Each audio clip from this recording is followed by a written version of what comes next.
দিয়েছেন তার আপন সন্তানকে কোরবানি করা। 9টা পরীক্ষা কি পৃথিবীর ইতিহাসে সুন্নতে খাতনা সর্বপ্রথম ইব্রাহিম নবী করেছেন। বলেন কে? এই জন্য সুন্নতে খাতনাকে সুন্নতে ইব্রাহিম বলা হয়। আপনাদের কি মনোযোগ আছে? তো এই ইব্রাহিম আলাইহিস সালাম আল্লাহ তাআলা তার মাধ্যমে এই সুন্নতে খাতনা প্রথম পৃথিবীতে সুন্নতের রেওয়াজ করেছেন। ইব্রাহিম খলিলুল্লাহ আগুনের কুণ্ডুলিতে পড়েছেন, আপনারা জানেন না? কোথায় পড়েছেন? আগুনে। একদিন 2 দিন না, 40 দিন ছিল। কতদিন? 40 দিন ছিল আগুনের ভিতরে। আল্লাহ তাআলা তাকে সাহায্য করেছেন। ওখানে যেমন তার শারীরিক পরীক্ষা ছিল, তেমন ঈমানি পরীক্ষা ছিল। কি পরীক্ষা? ঈমানি পরীক্ষা ছিল। কেমন? আমি আপনাদেরকে যদি একটু ইঙ্গিত দেই বুঝতে পারবেন। মিনজানি গাছ দিয়ে যখন ইব্রাহিম নবীকে আগুনে ফেলানো হবে, তখন ফেরেশতারা রশি ধরে রেখেছিলেন এবং এক পর্যায়ে রশি কেটে দিয়ে তাকে আগুনে ফালানো হলো। তো আল্লাহ তাআলা জিবরাইল আমিন ফেরেশতাকে পাঠায়া দিয়েছে। কে? একটু বলেন, জিবরাইল আলাইহিস সালাম। বলেন, জিবরাইল আলাইহিস সালাম। আল্লাহ তাকে পাঠাইছেন, যাও গিয়ে আমার খলিলের কাছে বলো আমি আল্লাহ তোমাকে 600 ডানা দিছি। সুবহানাল্লাহ বলবেন না? কয়টা? মোটামুটি পাখির মতো। ডানাগুলো বড় পাখির মতো। কতটুকু? বুখারী শরীফে আসছে যে জিবরাইল আমিনের আল্লাহ তাআলা 600 ডানা দিচ্ছেন। উনি এই 600 ডানা 2টা ডানা ব্যবহার করতেন। 2টা।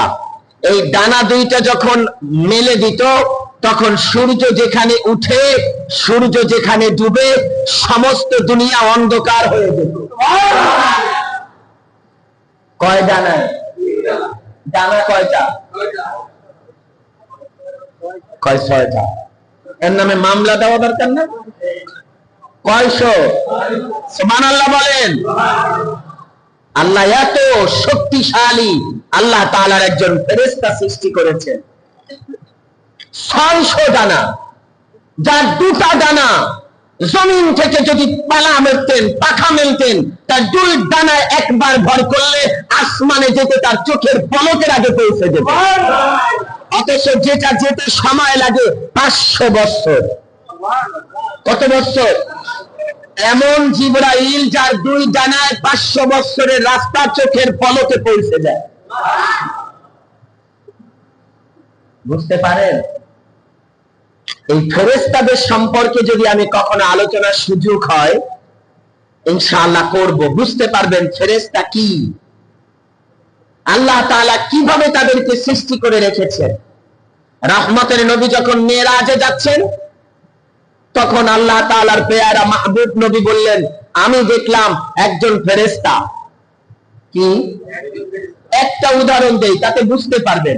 আমি দেখলাম একজন ফেরেশতা, ওই ফেরেশতার নিচে হলো পানি, আগুন। কোমরের নিচের অর্ধেক আগুন, উপরের অর্ধেক পানি। এই পানি গলে আগুনে পড়ে, কিন্তু আগুন নিবে না। সুবহানাল্লাহ বলবেন না?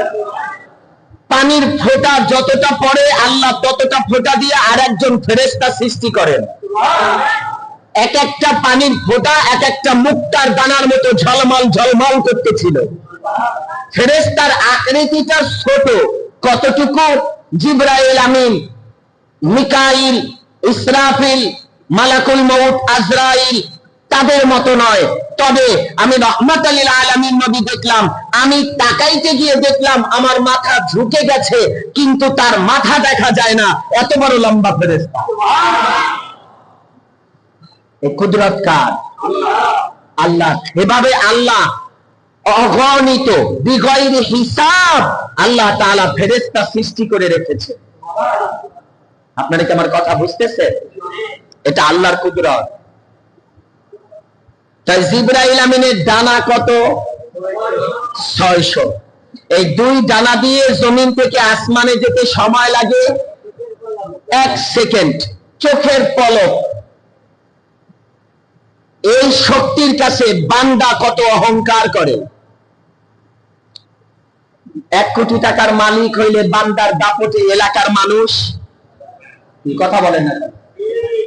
1 কোটি টাকার মালিক হইলে তার ধাক্কায় 2-4 জন 10 জন মানুষ চলতে পারে না। গরিবদেরকে দেখলে ধিক্কার জানায়, আত্মীয় স্বজনদের হক মেরে খায়, অপরকে ঠকায়া খায়, অপরের উপরে জুলুম করে, অপরের উপরে নির্যাতন করে, হয় না? কয় টাকার মালিক হইলে? 1-2 কোটি টাকার মালিক হলে। আর আল্লাহ তাআলা হযরতে সুলাইমান নবীকে তামাম পৃথিবীর বাদশাহী দান করেছেন। কতটুকু? একটু কথা বলেন। তামাম পৃথিবী কতটুকু? মোটামুটি আপনাদের জালকুনির সমান। আল্লাহু আকবার। আমি আপনাদেরকে কোন ভাষায় বলবো? আমাদের বাংলাদেশের চেয়েও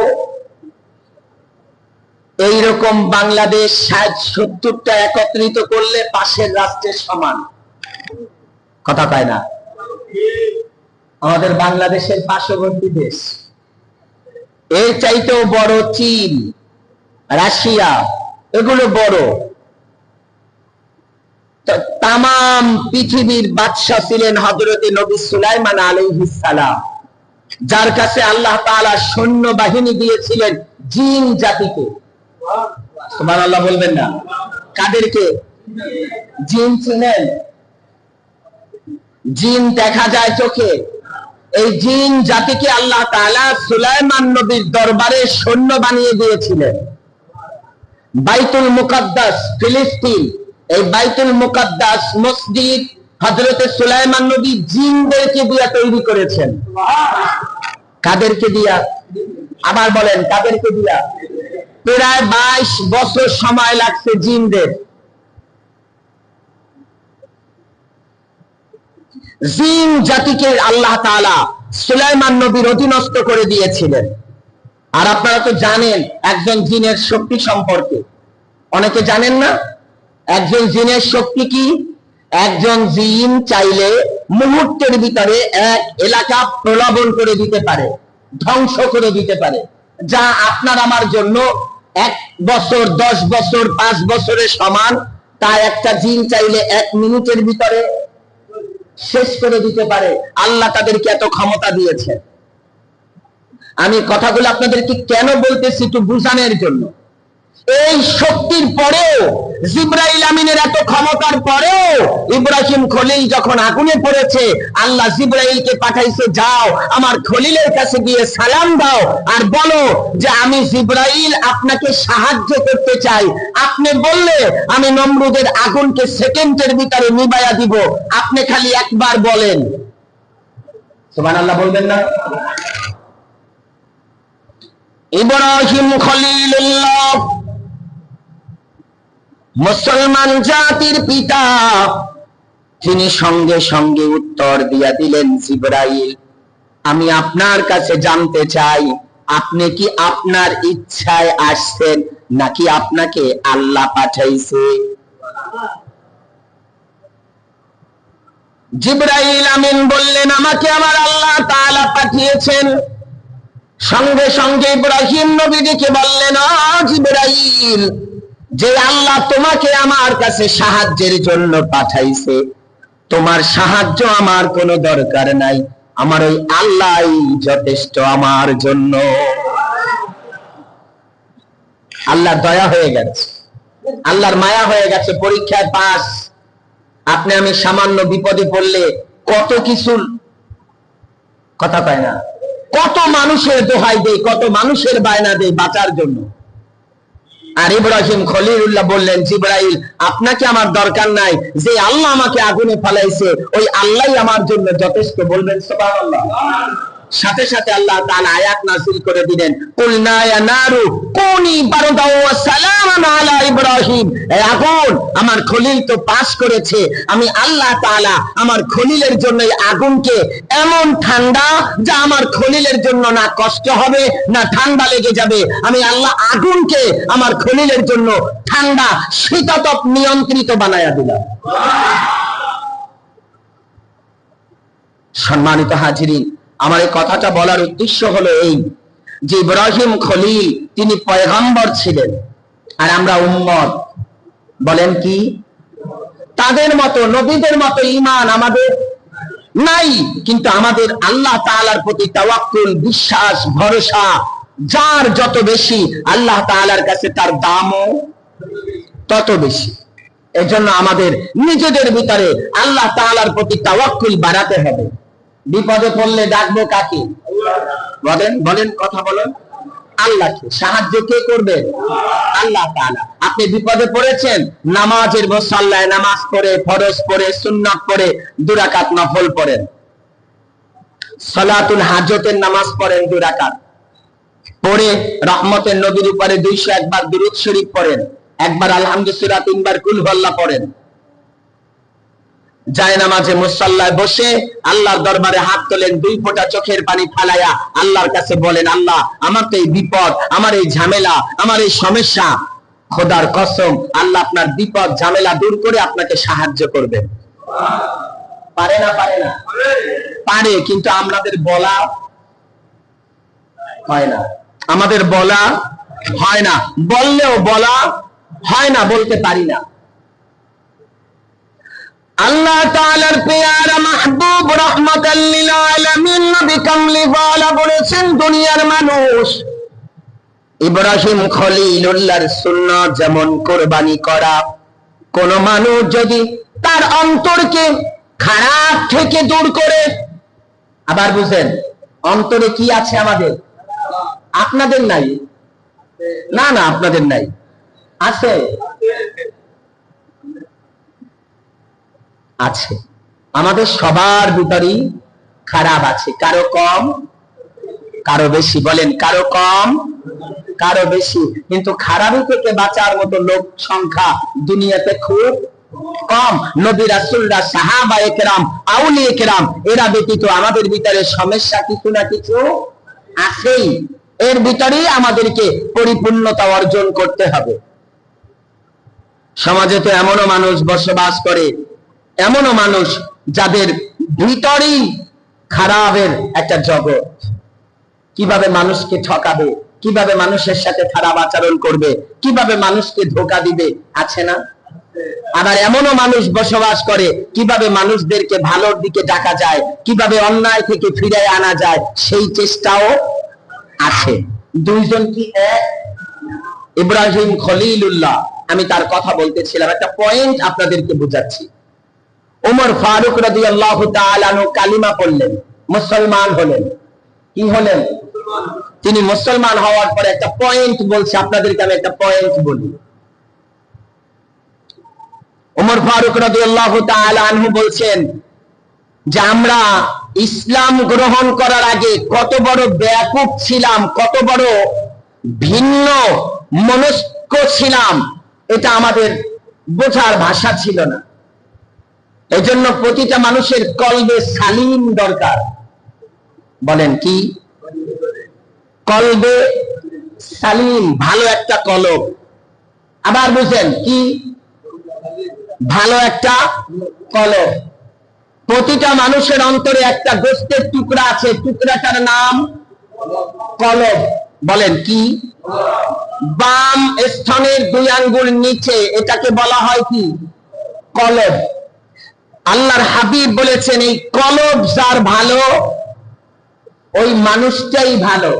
বলেন, সবাই বলেন, কলব যার ভালো মানুষটার গোটা দেহটা, গোটা শরীরটাই, আর কলব যার খারাপ গোটা শরীরটাই তার খারাপ। কলব। এই জন্য আউলিয়া কিরামদের কাছে গেলে তারা জিকির দেয়, সকাল সন্ধ্যা কি দেয়? আপনারা যারা এখানে তরিকতপন্থী মানুষ আছেন আপনারা ভালো জানবেন, সকাল সন্ধ্যা বলে দেয় আপনারা জিকির করবেন, আপনারা দুরূদ শরীফ পড়বেন, মা বাবার খেদমত করবেন, এগুলো বলে না? কেন? জিকির করলে এই কলব পরিষ্কার হয়। আর মানুষের কলব যতক্ষণ পরিষ্কার না হবে, কি এর মসজিদের ইমাম, আর কি এর মুতাওয়াল্লি, আর কি এর কি এর মুয়াজ্জিন, কি এর বক্তা, আর কি এর হাফেজ, চার আনার দাম নাই, চার আনারও দাম নেই।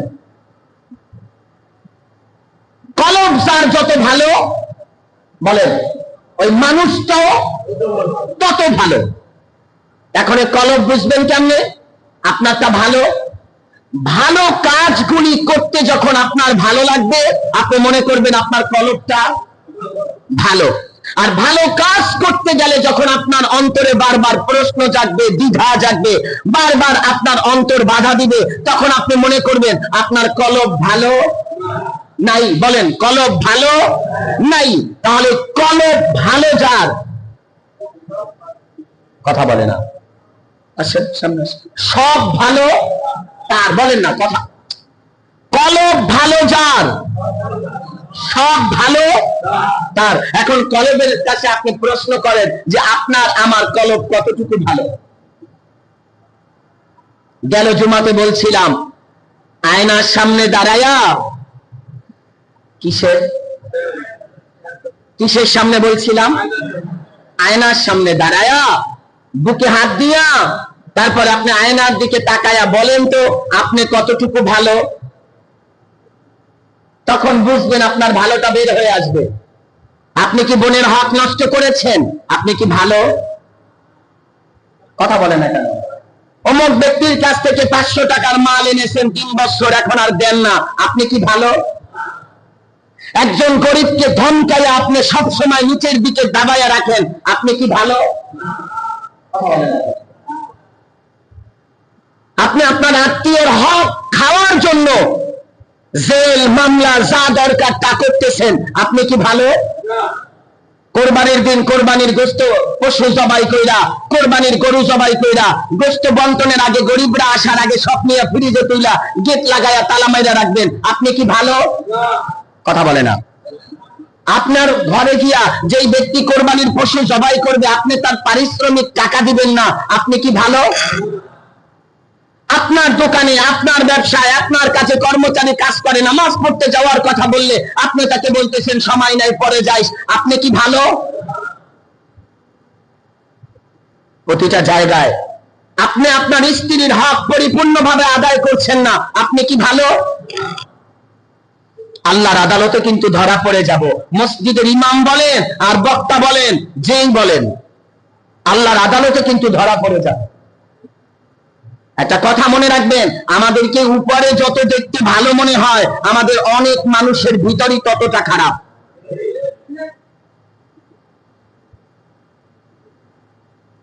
এজন্য ভালো হওয়া চাই। বলেন, কি হওয়া চাই? কলবটা ভালো বানান, দিলটা ভালো বানান। দিল ভালো বুঝবেন কেমনে? মানুষকে দান করতে মনে চায়। দিল ভালো বুঝবেন কেমনে? আজান শুনলেই নামাজে যেতে মনে চায়। দিল ভালো বুঝবেন কেমনে? গরিবদেরকে দেখলেই অসহায়দেরকে সাহায্য করতে মনে চায়। কলবটা ভালো বুঝবেন কেমনে? আপনার বোন বিবাহ হয়ে গেছে, তাকে কি আপনার বাড়িতে বারবার দাওয়াত করে আপনাকে একবেলা খাওয়াতে মনে চায়, দিল ভালো। আপনার কি বলে, আমার ভাই 2 বছর 3 বছর আসে না, ভাইকে বারবার বাসায় এনে 1 লোকমা খাবার খাওয়াতে মনে চায়, দিল ভালো। কথা বলেন না কেন? দিল ভালোর অনেকগুলো পন্থা আছে। আপনার কারো কাছে কোরআন তেলাওয়াত করতে দেখলেই আপনার অন্তরটা ছটফট করে, হায় হায় আমি তো কোরআন পড়তে পারি না, যদি পড়তে পারতাম, চোখের কোণায় পানি চলে আসে। আপনার দিল ভালো। আমি যে কথাটা আপনাদেরকে বোঝাতে চাচ্ছি, উমর ফারুক রাদিয়াল্লাহু তাআলা আনহু বললেন, ইসলাম গ্রহণের আগে আমার অন্তর এমন ভাবে ছিল যা আমি উপলব্ধি করেছি ইসলাম গ্রহণ করার পরে। আমি আপনাদেরকে পয়েন্টটা বোঝাতে চাই যাতে বুঝতে পারে। ইব্রাহিম খলিলুল্লাহ এই কোরবানি হলো ত্যাগ। কি বলেন?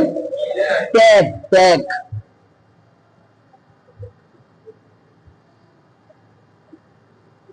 এখানে যারা ধনী ব্যক্তি আছি, আমরা সবাই চাইলে গরুর গোশত কিনেও 2-4 বেলা খেতে পারি। যারা অসহায় গরিব, কোরবানি করে নাই, তারা চাইলেই কি 2-1 বেলা খেতে পারে?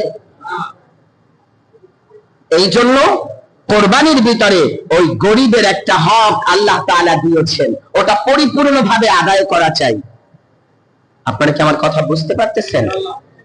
অন্তর ভালো হবে তখন বাবা, অন্তর ভালো হবে তখন। অন্তরটা ভালো না হলে কিচ্ছু ভালো না। আপনার যত বাড়িওয়ালা হন আর গাড়িওয়ালা হন আর যত কোটিপতি হন, যা হন, ভালো হবে। উমর ফারুক রাদিয়াল্লাহু তাআলা তিনি বলেন, আমরা ইসলাম কবুল করার আগে মক্কাতুল মুকাররমায় খেজুর দিয়ে আমরা মূর্তি বানাতাম। কি দিয়ে? আপনারা মনে হয় খেজুর চিনেন না। খেজুর চিনেন তো? আমরা খেজুর দিয়ে মূর্তি বানাইতাম।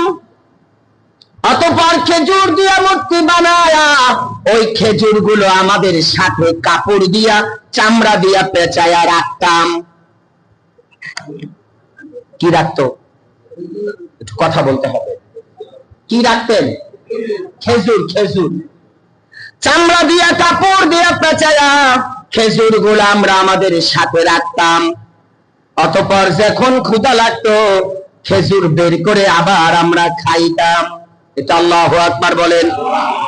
আপনাদের অনেকের কাছে কথাটা কোনো গুরুত্ব মনে হয় নাই, মনে হয়েছে হুজুরে কি কইলো, খেজুর এটা তো খাওয়ারই জিনিস।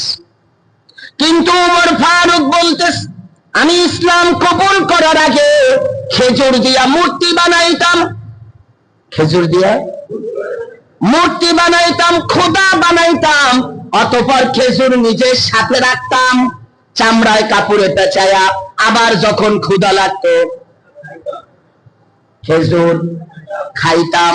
ইসলাম কবুল করার পরে, রহমতের নবীর কাছে যাওয়ার পরে আমার দিল সাচ্চা হলো। হায় রে হায়, কেমন ধর্মে ছিলাম। নিজের হাতে খেজুর দিয়া খোদা বানায়া, ক্ষুধা লাগলে আবার খোদারই খাইতাম। আপনারা মনে আমার কথা বুঝেন না? ক্ষুধা লাগলে এখন খায় কি? কারে খায়? এইটা কিভাবে খোদা হয়? আল্লাহু আকবার বলবেন না? যেটা নিজের হাতে বানায় ওটা কখনো খোদা হয়? ওমর ফারুক রাদিয়াল্লাহু তাআলা আনহু বলেন, আমি রহমতের নবী কামলিওয়ালার সোহবতে যাওয়ার পরে আমার ভিতর এমন ভাবে পবিত্র হলো, এমন ভাবে পুত পবিত্র হলো, তখন থেকে আমার ভিতর গোটা পাল্টায়া গেল। আমি যে কথাটা বোঝাতে চাচ্ছিলাম বাবারা, খোদার কসম, হাসরের ময়দানে দুনিয়ায় আপনার সাথে যার সম্পর্ক ভালো, হাসরের ময়দানে আপনার সাথে তার জান্নাত হবে।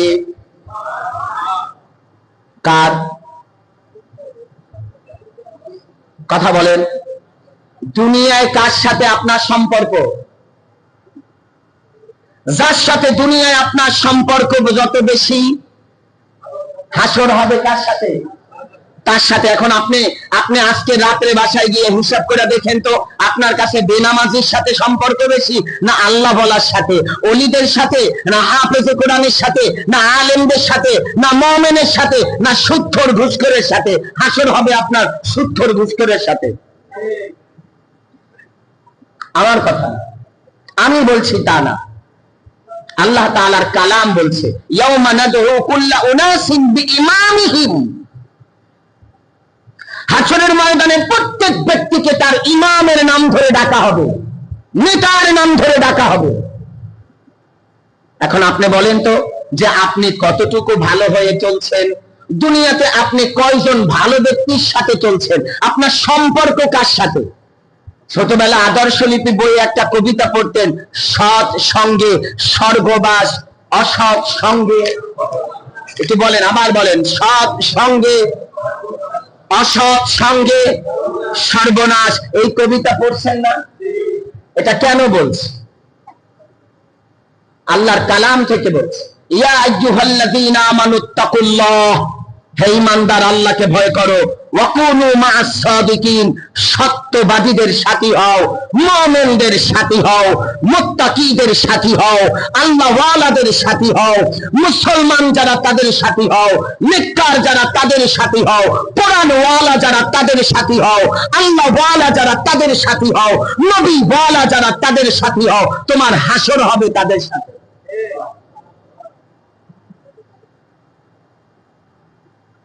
এখন আপনার অন্তর কি বলে? আপনি সমাজে চলছেন, আপনি আত্মীয় স্বজন বন্ধু নেতা, আপনি যাকে অনুসরণ করেন তিনি। এখন আপনি নিজের অন্তরকে প্রশ্ন করেন, যার সাথে চলছেন আপনার সম্পর্কটা তো তার সাথে, এখন হাসরটা হবে কার সাথে?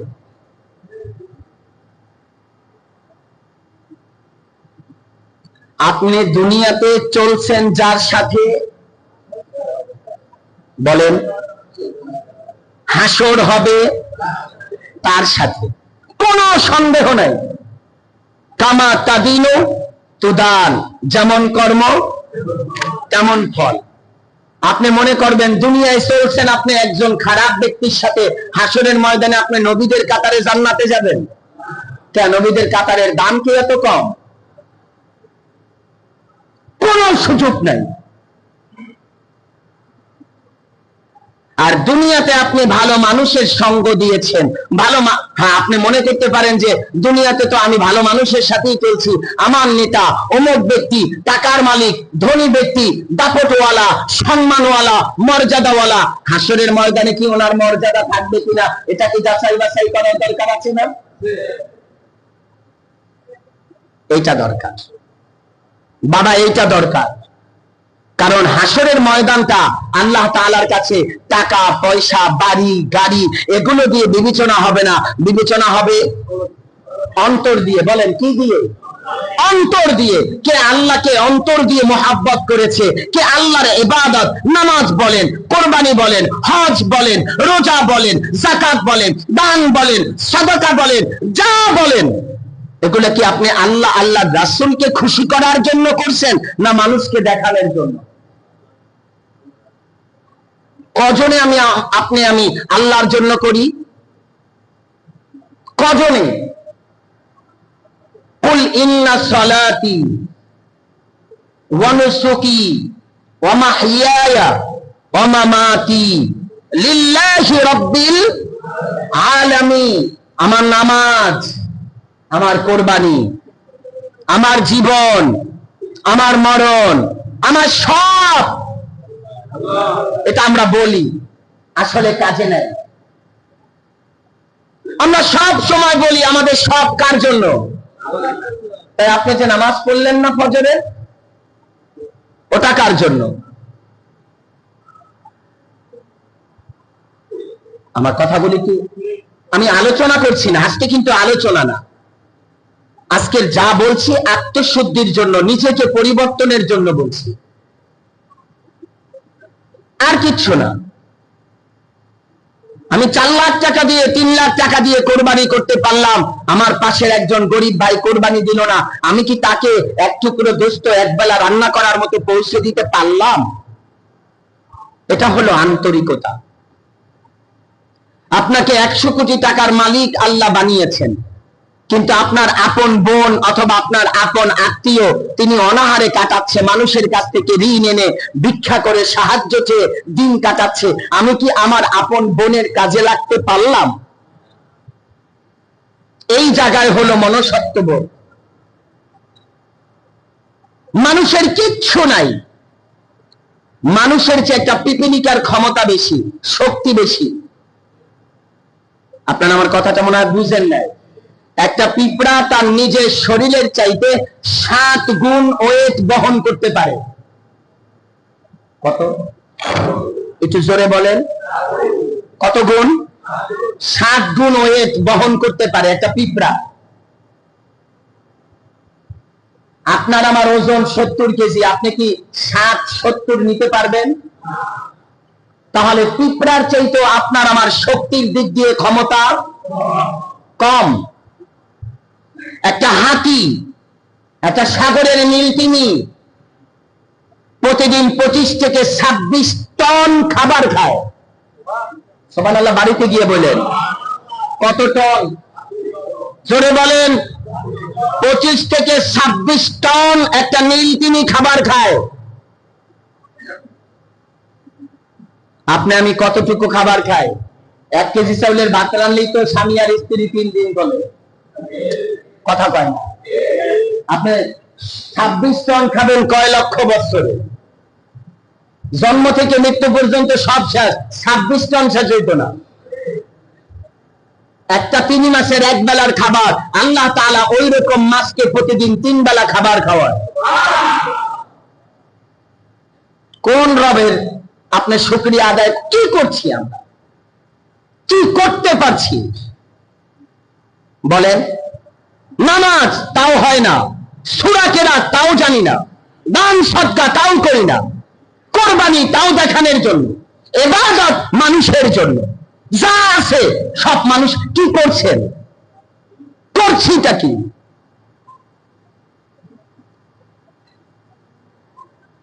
মা বাবা জীবিত আছে তো আপনি মা বাবার খেদমত করছেন না। আপনি কিসের সন্তান বলেন? মা বাবার খেদমত করা কি ফরজ? বলেন, কথা বলেন। মা বাবার খেদমত করা কি ফরজ? কই মা বাবার খেদমত তো করছি না। শুধু তো নিজের স্ত্রী সন্তান নিয়ে আছি, ভাই বোনের খোঁজ খবর তো নিচ্ছি না।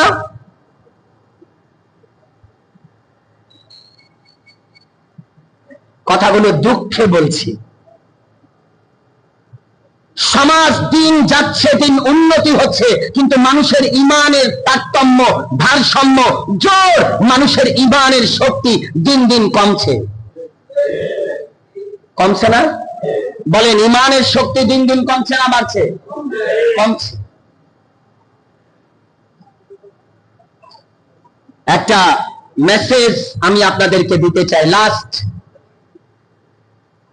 আজ থেকে 30-40 বছর আগে এই বাংলাদেশে 2 লক্ষ টাকা দিয়ে কোরবানি দেওয়ার মতো ব্যক্তি খুব কম। কথা বলে না কেন? হাতে গোনা গোটা বাংলাদেশে গুনলে 4-5 জন 2 লাখ টাকা দিয়ে কোরবানি করার মতো ব্যক্তি। আর এখন মহল্লার ভিতরে 100-150 কোরবানি হয় 5 লাখ 7 লাখ টাকার। আপনারা কি আমার কথাটা বুঝতেছেন? তাহলে কোরবানির ওয়েট বাড়ছে না কমছে? বাড়ছে। গরুর ওয়েট, টাকার ওয়েট বাড়ছে। কিন্তু ওই কোরবানিটা কি আমি আদৌ আল্লাহ আল্লাহর রাসূলকে খুশির জন্য দিতে পারলাম? ওই ইমানি তাকওয়ালা ব্যক্তি, তাকওয়াওয়ালা ব্যক্তি কয়জন আছি, ওইটা হলো মূল বিষয়। আপনাদের পায়ে হাত দিয়ে বলবো, আমার দিল আগে পরিষ্কার করেন। এই দিল সাবান দিয়ে পরিষ্কার হয় না, সার্ফ এক্সেল দিয়ে ধোয়া যায় না। এই দিল পরিষ্কার করতে হয় আল্লাহ তাআলার জিকির, রাহমাতাল লিল আলামিন, নবীর দুরুদ ও সালাম, এগুলো দিয়ে পরিষ্কার করেন। দিল যখন আয়না হবে তখন দেখবেন ভালো কাজগুলি আপনার কাছে ভালো লাগবে, মন্দ কাজগুলি আপনার কাছে মন্দ লাগবে। সমাজে এমনও মুসল্লি আছে মদ পান করে। কি পান করে? এই বলেন, কথা বলেন। কি পান করে? ধূমপান করে। নেশায় জড়িয়ে যাচ্ছে যুবকরা, মাদকে জড়িয়ে যাচ্ছে অনেক যুবক, নেশা করছে। ওনার কাছে মনে হবে নেশাটা কোনো গুনাহই না। আপনার কি আমার কথা বুঝতেছে? নেশা কোনো গুনাহই মনে হবে না, কিন্তু নেশা গুনাহ কিনা? কথা বলেন। সমাজের সবচেয়ে বড় ব্যাধির নাম কি? নেশা। অনেক বাপমা নিজেরাও জানে না তার নিজের সন্তান কখন যে নেশার সাথে জড়িয়ে গেছে, জড়ানোর পরে কান্নাকাটি করতেছে।